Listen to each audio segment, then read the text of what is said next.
Praise God, blessed people. I'm humbled once more again. We've met on this channel. May God help us, bless us as we share His word. For those who are new, please subscribe. And for those who have already subscribed, I'm so grateful and may God bless you. Let's sing this worship song, then we share something little as we enjoy our evening. Yeah. Moyo wangu, sifa mpe Bwana. Moyo wangu, sifa mpe Bwana. Yeye atujali, yeye atupenda. Moyo wangu, sifa mpe Bwana. Moyo wangu, sifa mpe Bwana. Moyo wangu, sifa mpe Bwana.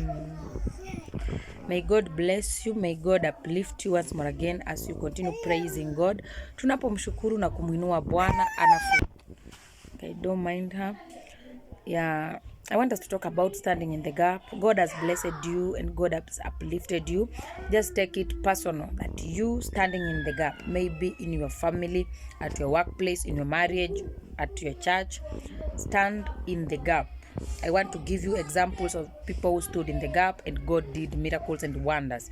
Nehemiah stood in the gap when he heard that Jerusalem walls had been broken. Hakukuwa na amani, hakutulia, hangeweza kula, hangeweza relax kwa sababu kuta ya Yerusalemu ilikuwa imebomoka. Na mahali ambapo palikuwa mahali patulivu, like let's say being in a comfort zone. Lakini hakuchukulia yako in a comfort zone, hakuchukulia yako mahali pazuri. Unaweza kuwa wewe mwenyewe unaishi vizuri, unakaa vizuri, lakini watu wako unaona wanateseka, maisha yao hayakufurahishi. Simama katika pengo and tell God that God used Nehemiah to stand in the gap and you restored the walls of Jerusalem. Hata kama wakati wa kujenga kuta, that is for another day. Wakati wa kujenga kuta alisumbuliwa na kina Sanballat na kina Tobia, that is normal. When you stand in the gap to rebuild, when you stand in the gap to mend what has been broken and all that, there are opposition that will arise, but you stand in the gap and tell God that here I am and I want you to use me to stand in the gap so that people bless my people, bless my family, bless my church. Arise and fight for them. I know there are things they've done that are not pleasing you.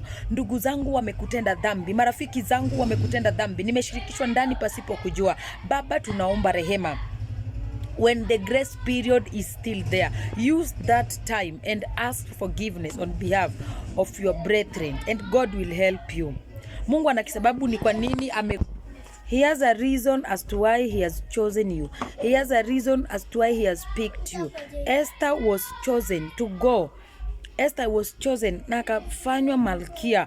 Kulikuwa na warembo, kulikuwa na wasichana wazuri, kulikuwa na wale waliokuwa na shape nzuri, waliokuwa na figure nzuri, waliokuwa wamejiweza, waliokuwa na elimu, lakini Esther akachaguliwa. God has a reason as to why he chose you. Alijua akimchagua mtu fulani hataweza. Alijua akimchagua nani hataweza. Kwa hivyo hata yale ambayo unapitia ndani mahali penye uko, Mungu anajua utayaweza. Be it ikuwe ni mazito kiasi gani, yakuwe ni magumu kiasi gani, anasema Baba hawezi akakujaribu kuliko imani yako. Kwa hivyo anajua you will stand the storm, anajua you will stand everything. So he has given you power and authority.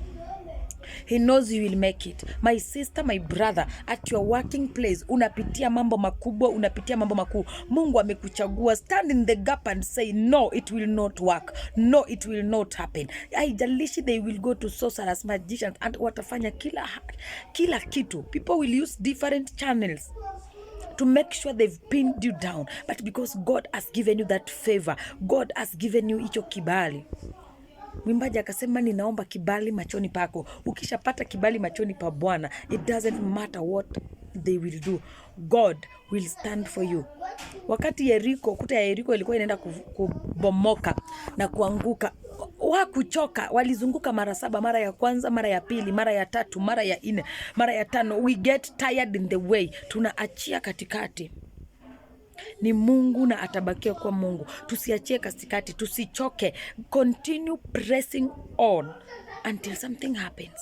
You must do something. You must do something. You don't just have to sit there. There are times you can pray inwardly or inside. You don't have to shout. People don't have to know that you are praying when you are entering. Kuna wakati mwingine unanyamaza. Mtu anakuangalia na shangana, huyu dada, huyu ndugu anafanya nini?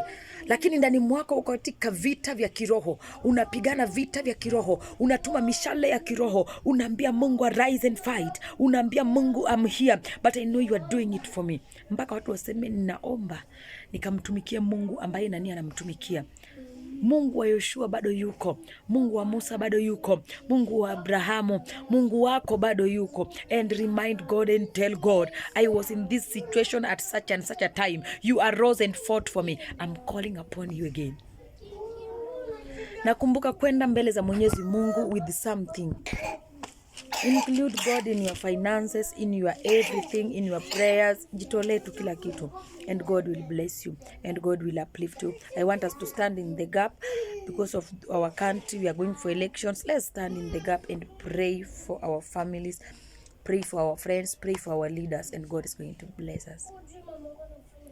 Wewe mwaminifu,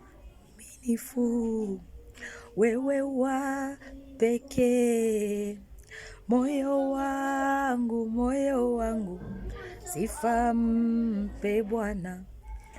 Menitoa chini, menirehemu Baba. Moyo wangu, sifa mpe Bwana.